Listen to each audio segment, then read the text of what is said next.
Hello, Steve here. Welcome to Real Health. Who'd have thought health is about what we're eating? Join me on my quest to disseminate my go-to health regimen, the Health 44, my clumsy branding of eliminating 4 classes of food, introducing 4 classes of micronutrients. Bingo, bongo, health sorted. So thank you for your interest. Let's do this. Today, resistance training and protein intake equals living longer. The best advocate of that outlook, that regimen, that idea is perhaps, there's a few, but the one that's really fixated or focusing more on that idea is Dr. Gabrielle Lyon. She's is she OD? Osteo. She's not an allopathic MD. She's not naturopathic. Anyway, Dr. Gabrielle Lyon, Lyon, is doing the rounds on that. She's the leading advocate, together with there's the Andrew Hubermans and the Peter Attias. There's the outside people, Joe Rogan, still pushing it, and Dr. Rhonda Patrick. There's Dave Osprey out there as well on the fringe. Brian Johnson. Some of the non-PhD people that are supporting it. I mentioned Joe Rogan, Lex Fridman. There's Chris Williamson doing the rounds. The Diary of a CEO guy. Stephen Bartlett, that's the one. Actually, Stephen Butler is all over the place, stabbing in the dark and all that. So the whole idea of resistance training, keeping lean mass, building lean mass equals longevity is also BS. Less BS than the whole zone 2 fixation that we've had for the last half decade. Even less, I think. The zone 2 versus the protein intake and lean mass resistance training crowd, they've probably had the same limelight, exposure, or pushing it on social media. Yes, there has been many a study done, but it's only very young. Bodybuilders aren't the best judge or comparisons that we can go on, because let's face it, bodybuilders don't have a great life expectancy. I wouldn't say their life expectancy is greater than mid-60s. Yes, we have this Arnold Schwarzenegger in his mid-70s now, and Sylvester Stallone. He wasn't a bodybuilder, but he was on the roids there. So particularly the competitive bodybuilders, that they've really trashed their bodies, and I'm probably being very, very lenient in suggesting 65 is the average. It's probably in the 50s.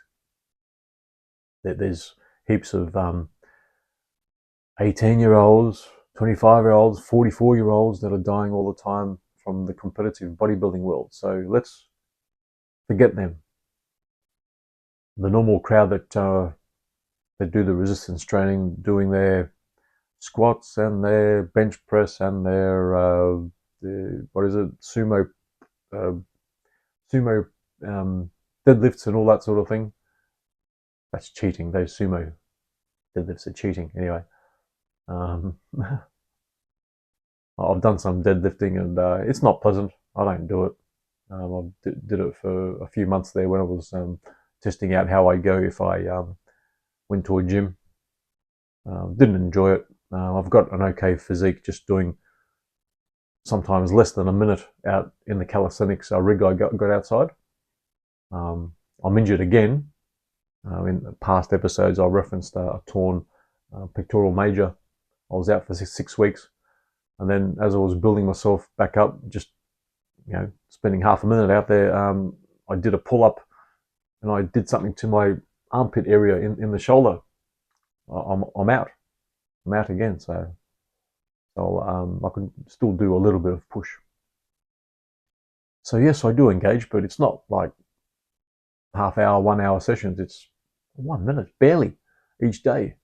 I think on my personal YouTube channel, I've got this 20 and 30-minute workout thing, where I do quite a few sets, and it was certainly more than a minute, but that was just coming off my gym thing. And I'm not even doing that. I'm just doing a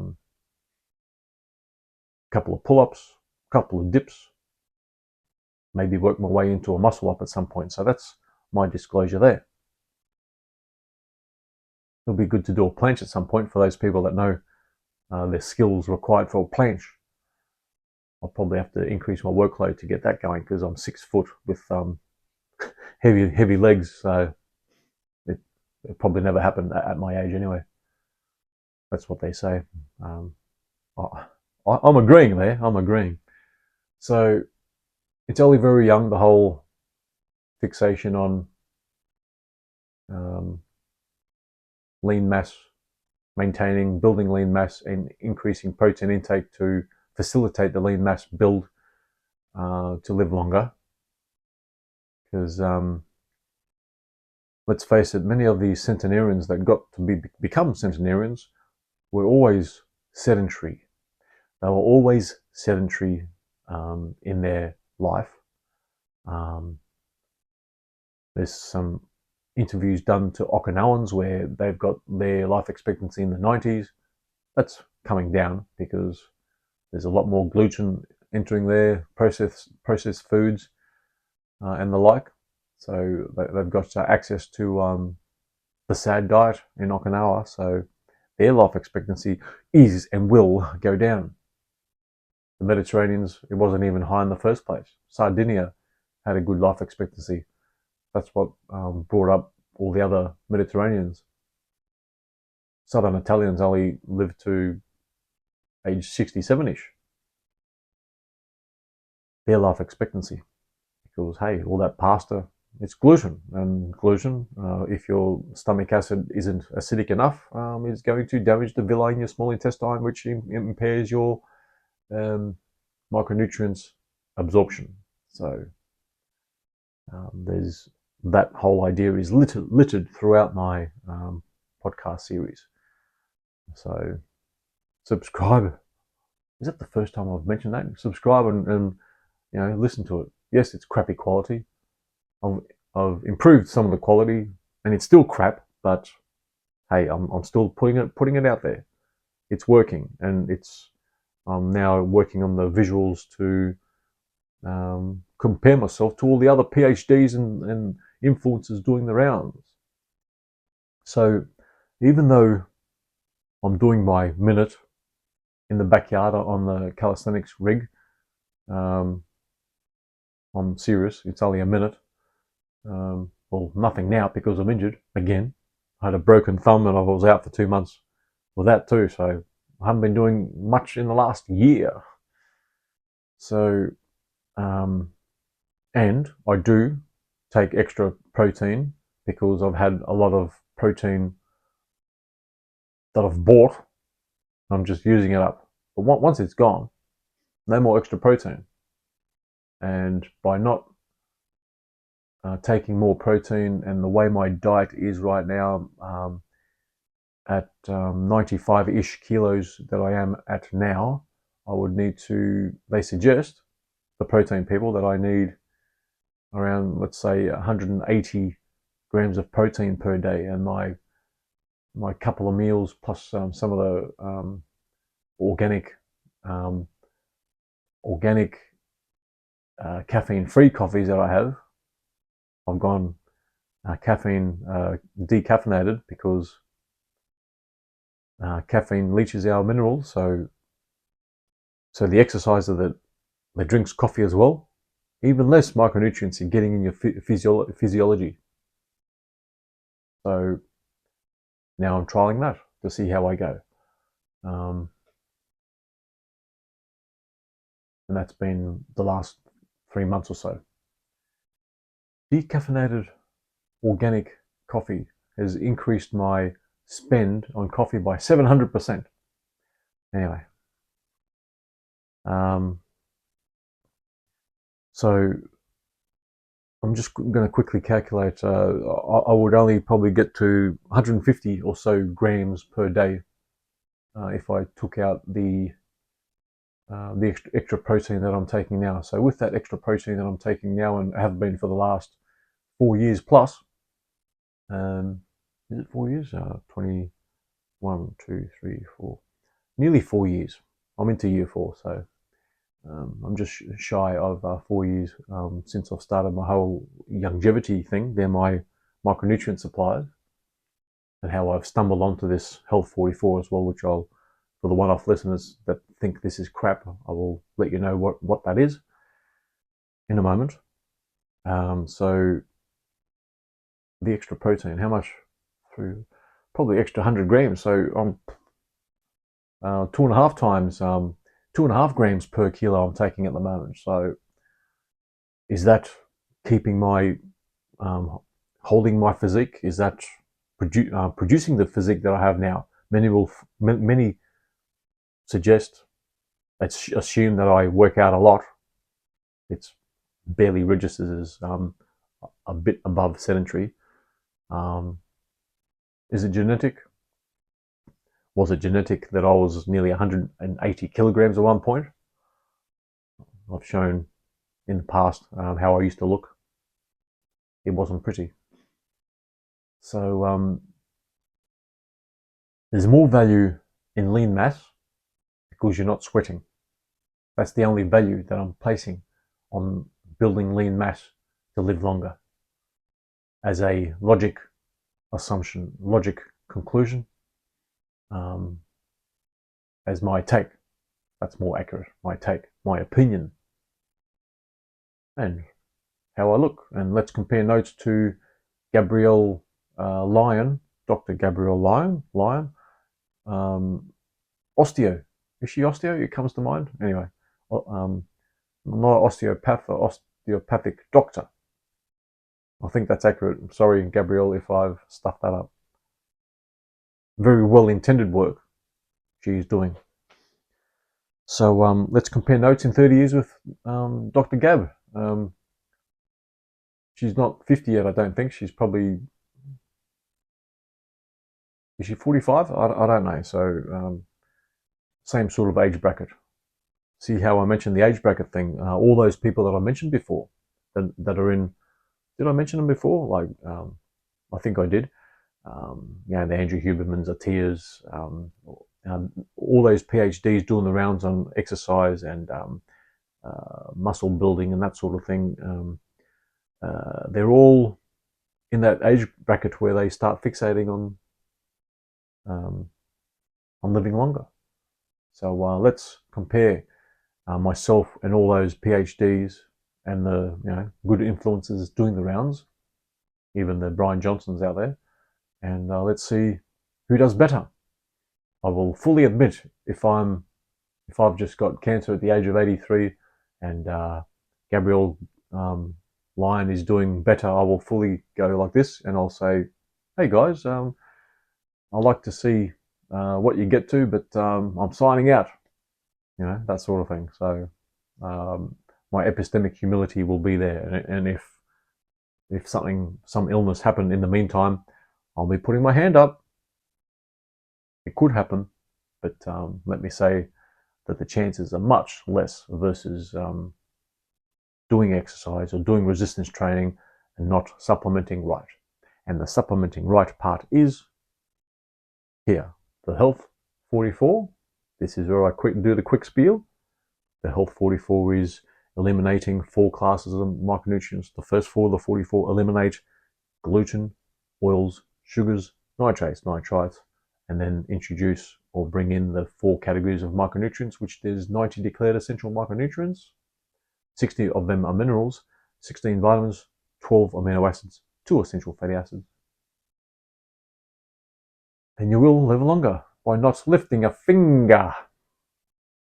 Maybe a little bit to get your lymphatic and your glymphatic and all that sort of stuff moving, but just normal walking and running across the street will do that. No worries at all. And for me, a vanity type, I'll do the minute or so of calisthenics each day to at least know that I can do something, and hopefully even that 1 minute has stressed me out muscle wise, and I can maybe keep lean muscle, and keeping lean muscle also makes you feel good. That's my take.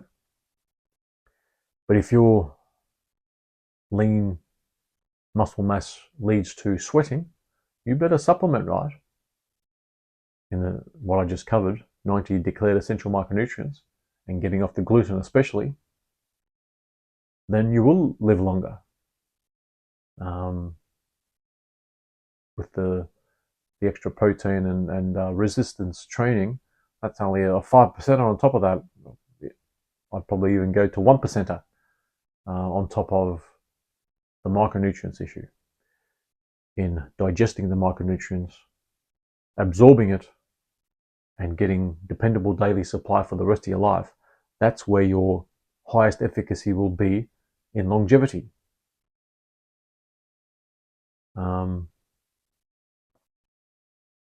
If you're just supplementing and you're still eating some carbs, like in the form of gluten carbs, a bit of pasta, a bit of bread, no. Well, it is possible if you're having a bit of pasta, as long as your gastric juices are very acidic, but we're not too capable. Only probably 1 or 2% of the population is capable of having very acidic gastric juices to break down the gluten's properly, to then not damage the villi in our small intestine, which is doing most of our absorption of the micronutrients, and especially the minerals. Because if you're not breaking the micronutrients down in your digestion, it's not going to be bioavailable for the villi in your small intestine to absorb. So it's only very new, this whole idea. The studies have come out because they want the results to be good in producing longevity, because it feels good to look good, and there's this whole idea of looking good makes you live longer. Let's face it, some of the centenarians out there are barely wiping their ass. So we can be fully functional into our super centenarian 110 years plus age bracket. And the people that have reached that level before have been quite fortunate, where they would have had exposure in the past to micronutrients, because the longer civilization goes on in our current state, the less micronutrients we'll be absorbing, because it's becoming less available in our food supply chain, particularly our crops. Our farming lands have lost nearly all of the minerals that used to be in the farmlands, because we've effectively mitigated all the flooding in the world with those 3 million dams that we got constructed all around the world. 1 million of them are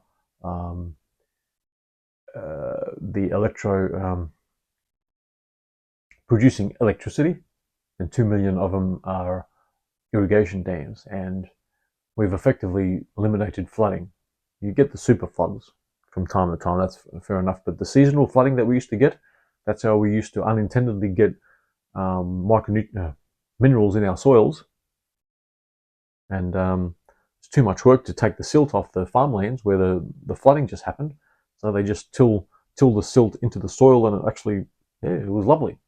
That's how we unintendedly had extra minerals in our food supply chain in the past. And the reason why there's that example, I'm only living to the age of 40 or 45 around the turn of the 20th century in 1900, and now we're living to 80-ish I think that's going down, is because of infant mortality rates. Because even though the life expectancy was, say, 45 in the year 1900, the infant mortality rate now is 95, 99%, much improved, lifting all boats. But the difference was, okay, 1900 there was 25 out of 10,000 people lived to the age of 100. Now, while our life expectancy is 80, there's only one person per 10,000 living till the age of 100. So yeah, understand that, and then you'll understand what the go is with micronutrients. So if any of the longevity science starts to fixate or gravitate or latch onto the whole micronutrients thing, which actually makes a difference, where social influence becomes an influence with micronutrients, then the efficacy, our longevity will pick up. But the likes of the clumsy delivery of myself and the crappy delivery of the best instigator of micronutrients, Dr. Joel Wallach, not the best advocates, because we're not the best deliverers. The delivery of the current day podcasters is quite polished. They can sustain a conversation for 1, 2, 3, 4 hours plus. And of course they will get some following because they're articulate. I would like to suggest that I'm a bit more articulate than Joel Wallach, because he's a bit more old school. He is accustomed to the 3 and 6 minute media spots, and he talks fast. He doesn't look the part, because I've covered some of the things that he's wrong about. But he is right about the micronutrients. Just quickly, some of the things he's wrong about is eating diabetic ice cream. I'd say no ice cream. No, don't even think of a diabetic ice cream or gluten-free pizza. No pizza, because you'll get some oil in there. You'll get gluten contamination in there because it's still cooked in the same ovens. So I'll cut it there. I think I've made my point. If you incorporate the understanding of micronutrients and taking on board the micronutrients by digesting, absorbing it, and getting a dependable daily supply for the rest of your life, together with a bit of a resistance, that's where the efficacy will be. Okay, so I'll cut it and run there. Thanks for your interest once again. Bye-bye.